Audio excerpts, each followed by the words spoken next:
If you are anything like me, and just happy to have your tortoise back, you got a home here. Welcome to the Go Show, celebrating all things outdoors in this beautiful outdoor playground of a state and world that we live in. Appreciate you hanging. Go ahead and share this out and subscribe, like, all that fun stuff. Tell all your peeps about it. We like to hang out. We like to party here. That's what we do right here on the Go Show. And I did say, I talked about my tortoise. It is a tortoise, not a turtle. His name is Fernando Tortosuela. Fernando Tortosuela, obviously, after the great Fernando Valenzuela of the Dodgers. And I'll tell you, I haven't had him in a while. You see, tortoises do something. Tortoises? Tortoise? Yeah, anyway, those things, they go into hibernation during the winter months and come out when it gets caliente outside. And it's got caliente outside. So my man Nando popped up, and he is, what's up, Eddie? My man Nando is back. And here's the deal. It's not hibernation. I learned this is absolutely fascinating. These tortoises are available for adoption. You just go to the game and fish department and say, give me tortoise. And I mean, it's y'all know me. We're doing this for 11 years. When my kids are like, whatever, what happens if Fernando? What if something happens to him? What if a dog gets to him? Or what if something happens to him? And you know me, y'all. I'd be like, we'll go to game and fish. I don't know, get another one. Fernando's like 22 years old. He's going to live to in his 60s to 80s. So he is going to be intern Beans or intern Nuge's tortoise when I'm long gone. It's just neat having him. So they don't hibernate. They do something called brumate. It's brumation, which you had me at brew. What up, Lynn? You had me at brew. So this tortoise is just right along me. I don't hibernate. I brumate. And the only way I can really explain brumation in a tortoise is that it's maybe that, when you hit snooze for the first time in the morning when your alarm goes off. And by the way, don't jump in the comments and say, I never hit snooze. I popped right out of bed. Yeah, shut up. That sleep that you have, you find that you roll over, you find that perfect position, you are completely comfortable, and you go into that kind of half sleep. That's what brumation is. So he's not completely conked out. I mean, I'm sure there's times where he's conked out, but he doesn't appear during the winter months. So he doesn't come out and chomp away, but he stays at my girlfriend's house during the winter, where it's brumation, because he's got a cool little habitat cave kind of thing. He's got his own crib. And so when it's time to yank him out of there, when he's coming out and chomping on lettuce and dandelions, and bring him over here to my pad, which is a literal tortoise buffet. My backyard is an animal sanctuary. I have quail, I have rabbits, I have hawks, I have owls, I have bunnies like crazy. I got quail families that are just gigantic, entire coveys in the backyard. And now I have a little dinosaur. It is cool. I thought it was kind of mean that it was pitched to my daughter. Hey, do you want a tortoise?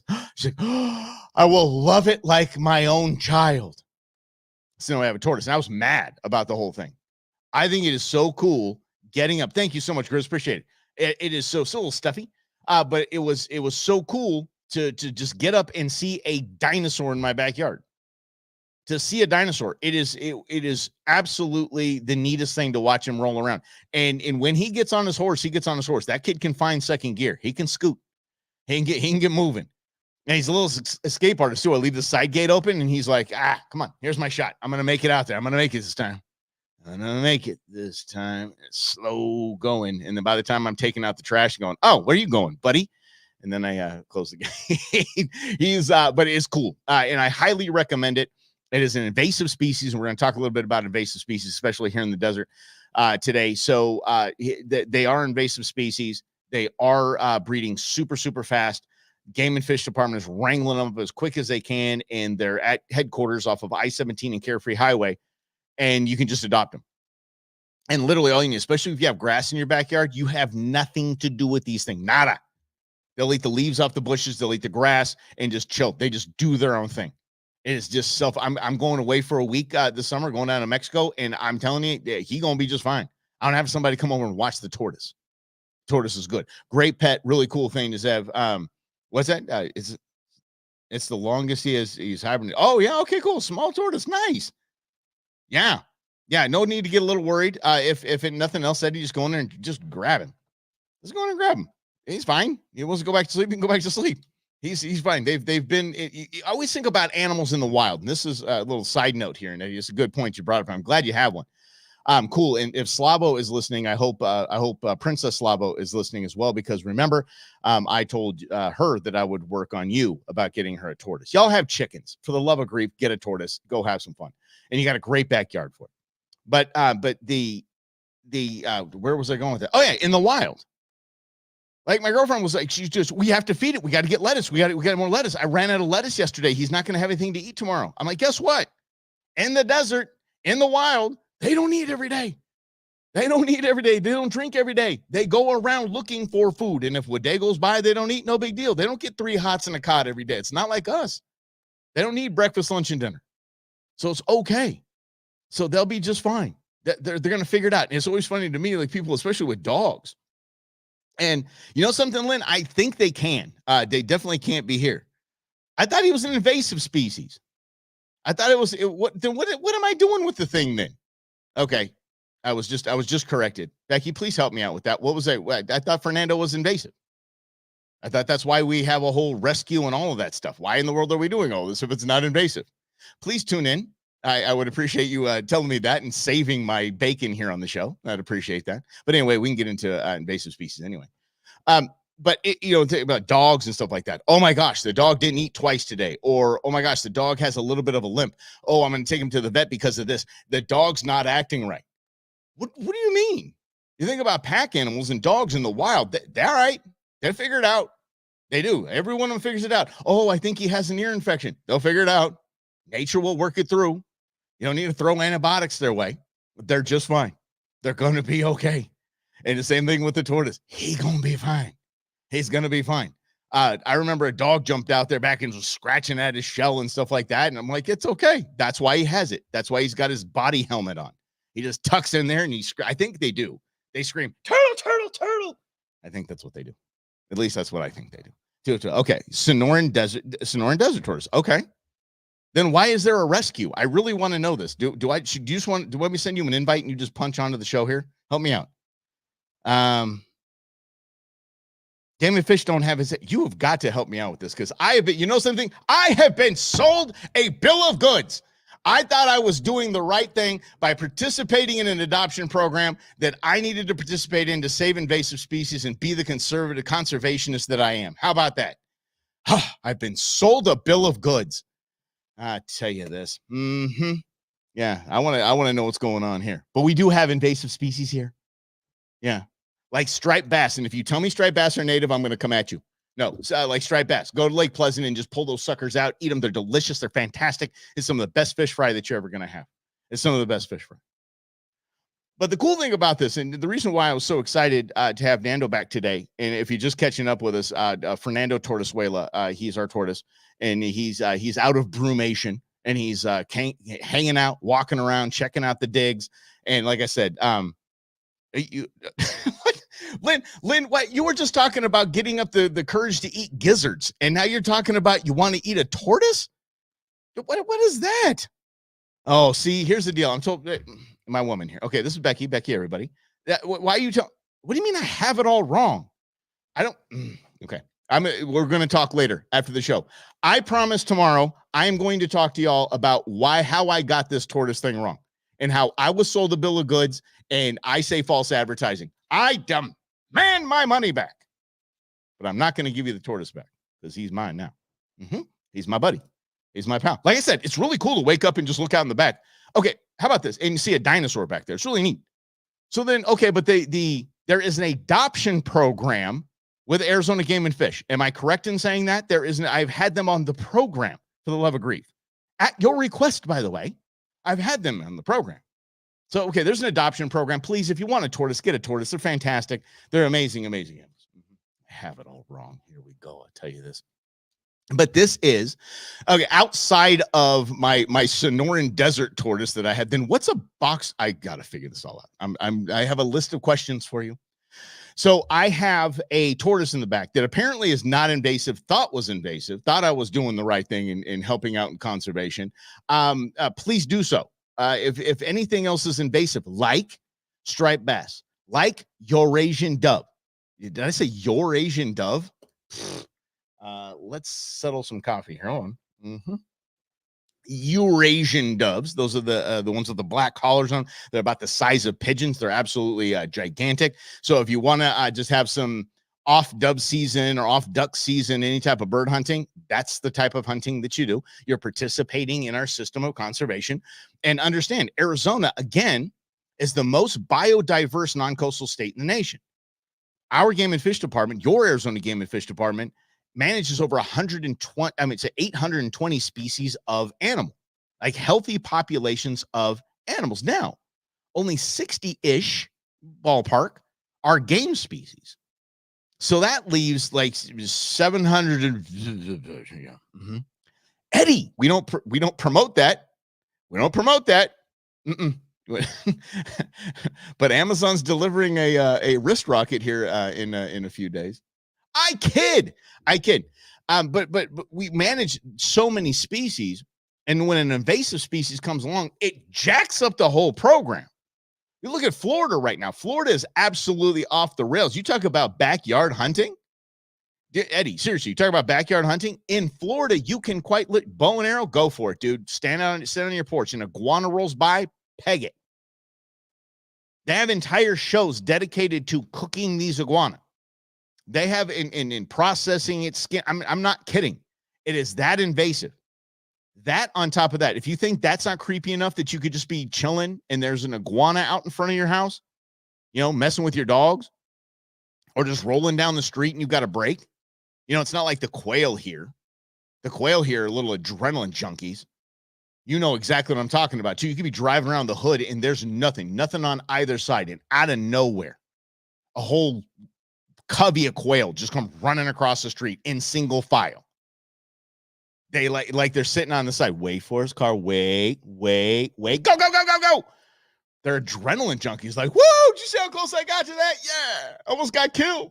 They're adrenaline junkies. But you imagine there's a giant iguana going across the street. That would be absolutely mind-blowing to me. In Florida, you can hunt from the yard. It is legal. Cap those things. And do you want to know what else was invasive in Florida that you can just, I don't even know why you'd want to do it, but it sounds like a terrible idea. Fine, I'll try it. Pythons. Pythons are everywhere. Invasive, and bozos went to the pet store, bought a python online, or bought a python for a buddy, and they all just released these iguanas and these pythons into the wild. And then boom, they go. Surprise. They found a mate and they started doing the wild thing. And now we have wild invasive species thing going on. And we got to figure it out. And how to figure it out is exactly how we figure out manageable species of all other species of animal, including here in Arizona with over 820 species. We hunt them. It's the way it is. It's the North American model of wildlife conservation, and it works. That's why there was such a hullabaloo. I don't know if you remember, this is back in the John McCain days, and it's still going on to this day. This, you keep talking about cooking. When is the Go Show cookbook coming out? That's a dang good idea, Grizz. Go ahead and make a note of that. Go cookbook. Because I'm telling you, man, I made some banging mac and cheese on the Green Mountain Grill. Yeah, pellet grill, mac and cheese. Woo! We're going to go with that. Put a little game meat in there. We're going to, okay. All right, Grizz, appreciate you. This thing's going on in the north rim of the Grand Canyon for a hot minute. You know what's happening up there? Bison are just crushing. Bison are destroying the habitat, destroying everything, all the beauty. They're crushing it. We've tried relocation. And here's what relocation is. If you pick me up from the West Valley, Arizona, and drop me off in Chandler, I'm not going to stay there. I'm going home. I'm going back to the west side. And if I take anyone on the east side, put them out here in my hood, you're going to find your way back. So relocating these bison was just dumb. All it is, okay, it gave some of the vegetation and habitat a little time to recover, but that's it. They came home. And then they started breeding with cattle. That's where we get beefalo from. Delicious. All the bovine, every part of the bovine family can interbreed. It's weird. Anyway, but this is a big thing going on. So, what do we do? Well, how do we manage the species? How do we manage this? These bison are almost invasive to this point. They're breeding too fast, and there's nothing we can do. Game and Fish had their hand up saying, we know how to do this. We're pros at it. We're the very best at this. We can do this. We can have a special tag program, and we can drive these hunters right out, right to the bison, the one, the whatever select bison that we want to take out, that we want to cull from the herd. We will say that one's yours right there. That's the one you take. Do you know who else does this? Africa. When they take out rhinos, when a rhino is too old to breed and killing the younger and killing the babies, they take it out. So they take a hunter out and they say, $500,000, please. Yeah, thank you very much. And they go, they say right there. Right there, I want you. This is what. That's the one you want right there. That's the one we need to take out. We're gonna kill him anyway. We might as well have you give us a $500,000 because you're a super billionaire and your name is Jimmy John. Who cares? Don't care. And that's how you do it. The level of red tape that has been going on with the bison at the Grand Canyon is absolutely staggering. It's blinding to me. I mean, we're dealing with national park. Can't hunt in a national park. We're dealing with tribal nations. And we're dealing with actual biologists and scientists that are saying, we know how to do this. We can take care of this in a week, guys. This is this easy.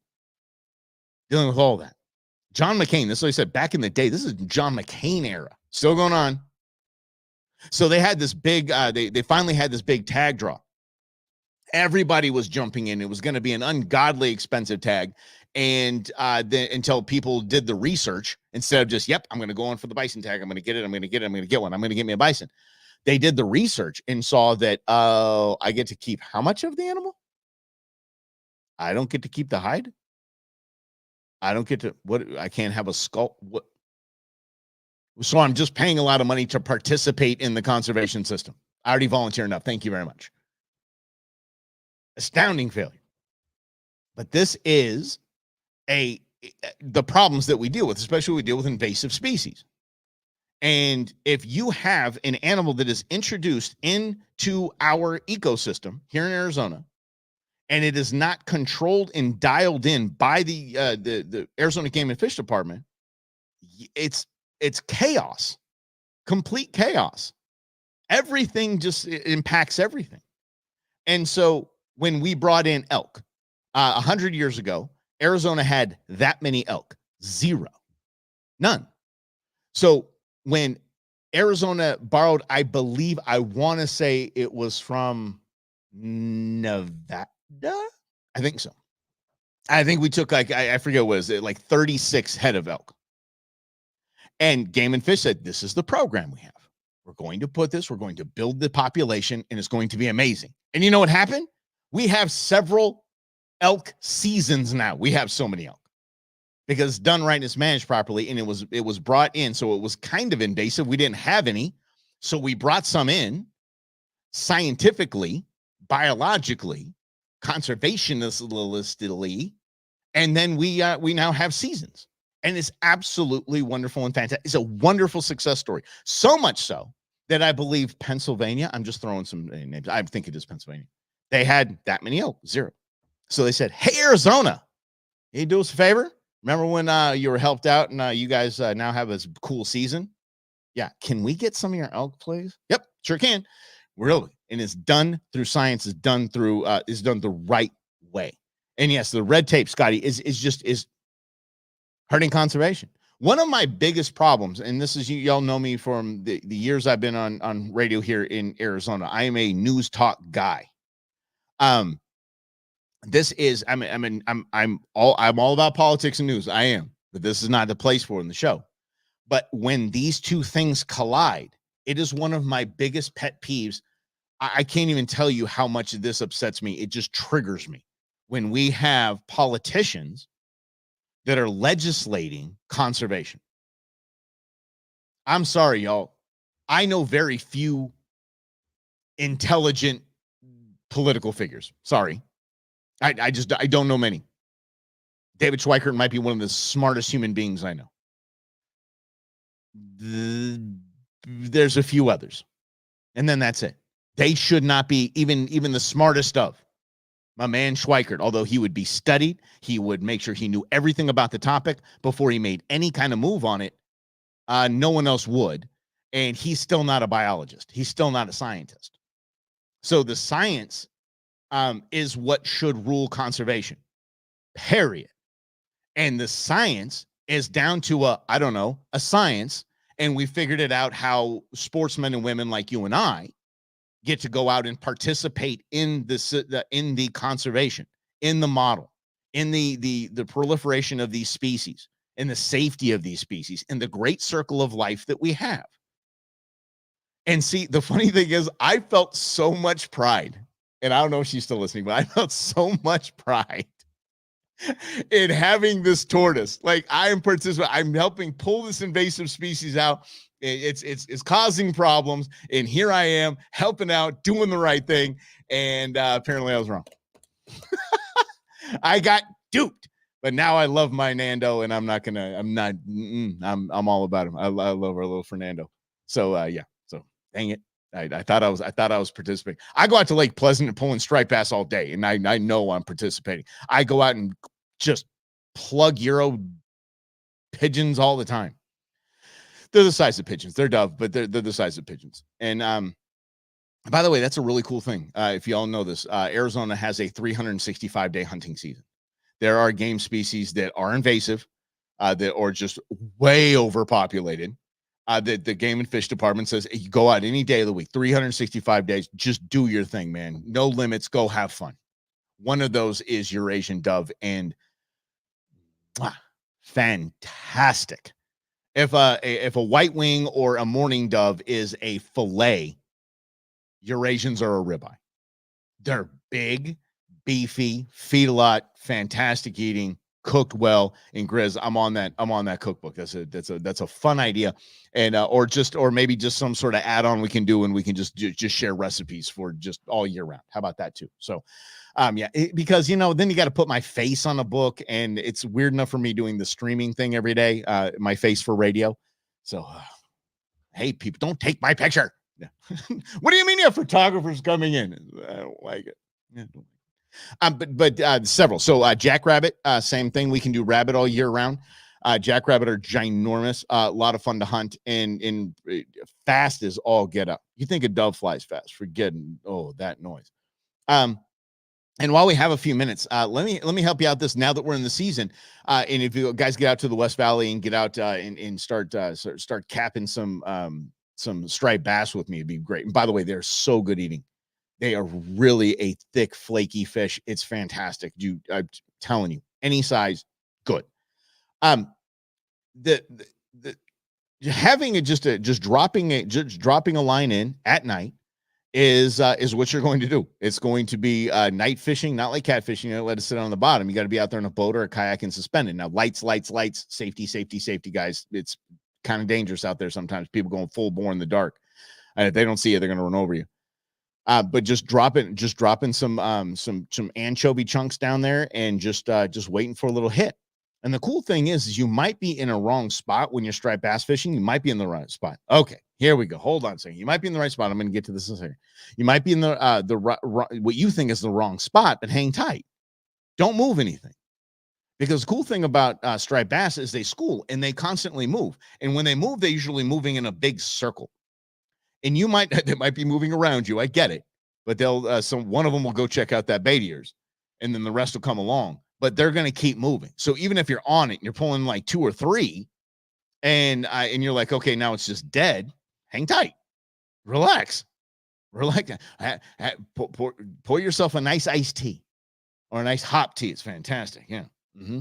I'm telling you, dude, Scotty, it truly is. Truly is. All right, let me get to this. It is night fishing with some beers and buds. I tell you, okay, here we go. All right, here we go. All right, this is the now we have it here.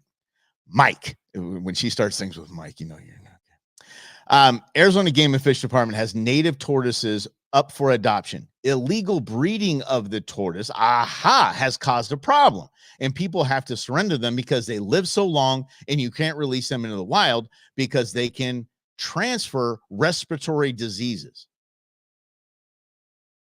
Okay, there's a lot to unpack here. Okay, hold on a second. Wait a second. Okay. The illegal breeding program, fantastic. If a tortoise has caused a problem. Got it. Good. Okay, so I feel at least I'm participating in some sort of like a solution to something. Okay, I feel a little bit better about that. But people have to surrender them because they live so long. That's fine. So if you're going to adopt a tortoise, remember this, it's going to be generational. It's Fernando's going to be around for a while. And you can't release them in a while because they transfer respiratory diseases. Okay, now I have a question. Respiratory disease to other tortoise, right? Or respiratory disease to other animals in the wild. Maybe if somebody eats like a coyote or something, eats one, it gets a little cough. I'm a little wigged out because I literally just transferred the tortoise from your pad today. So, I mean, I was handling Nando, and people come over and they always want to pick Nando up. They always want to take pictures with Fernando. Are they going to get a respiratory disease? I got to look this up. See? Okay. Then the lesson today is very simple. Do your homework. Do your homework. That's all I'm going to say. Do your homework. That's the lesson for today. If you want to get a hunting dog, do your homework. If you want to get a non-hunting dog, do your homework. If you want to get a tortoise, for the love of grief, please do your homework. And I think the other lesson for today is this. If you are duped into getting something like this, and you're duped under the guise of conservation and, really helping out, keep the person that did it, me, the person that took to this and said, yes, I want to help out, me, keep lying to that person. It's okay. You don't have to let that person know the truth. No, it's not a invasive species. Fine. Yeah. Chris, yes, do your homework and listen to Becky. Good grief, I know. Holy mackerel. This is the Go Show. Appreciate that too, Lynn. But as we see, and that's the fun part, we're doing this all together, y'all. We're having a good time. We're building the streaming thing up together. I hope you guys share it out and hope you guys bring along your pals, because we're just doing this together. I'm not a pretentious host. I'm like, I've got everything figured out. You need to throw this bait or that bait. Oh, man. We're just going to have a conversation and just have fun. That's our goal here. That's our job, is just advertising and participating in this beautiful, beautiful North American model of wildlife conservation and doing our best to help out, leaving the deserts, leaving the lakes, leaving the streams better than we found them, and doing what we can to volunteer when we can, rebuild restoration products and rebuilding projects. Definitely. And yeah. Yes. Wait. Oh, okay. Yes. To other turtles, not torts. Okay, so it's a respiratory disease to other tortoises and in tortoises. Okay, all right. Well, I've got Nando's just in the backyard, so Nando's good. Nando's not going to give any other tortoises any respiratory disease. That's all good. There we go. We have that done, and we're going to all figure this out together. You guys are absolutely amazing. You guys are too much fun. Here's the deal. I don't know if you guys have heard of this. Next week we have something cool coming on. Somebody cool coming on. If you go into YouTube, you can check them out. Fridays with Frank. Fridays with Frank is a Pinal County sheriff and deputy sheriff, and he is a traffic cop. And his videos are they blow up. He's a celeb, and he's absolutely hilarious. He's a huge outdoorsman. Huge outdoorsman. So we're going to talk about life on the road in a cop car. We're also going to talk about some cool outdoor stuff as well. And I have traffic questions that I just can't. I need answered. I need these answers right now. Mm-hmm. All right, y'all. Thank you so much for hanging out with us. Thank you, dear, for making sure that I don't look like too much of an ass. I'm glad you caught me early on that, because I thought we're going to do all day on invasive species. But I'm learning right here in front of you in real time on the Go Show, celebrating all things outdoor. Vaccinate the turtle. Don't goad me into that kind of thing, Lynn. Have a great day, everybody. Thank you. We'll see you tomorrow at 11 o'clock right here on the Go Show, celebrating all things outdoors in this beautiful outdoor playground of a state that we live in, hopefully minus invasive species.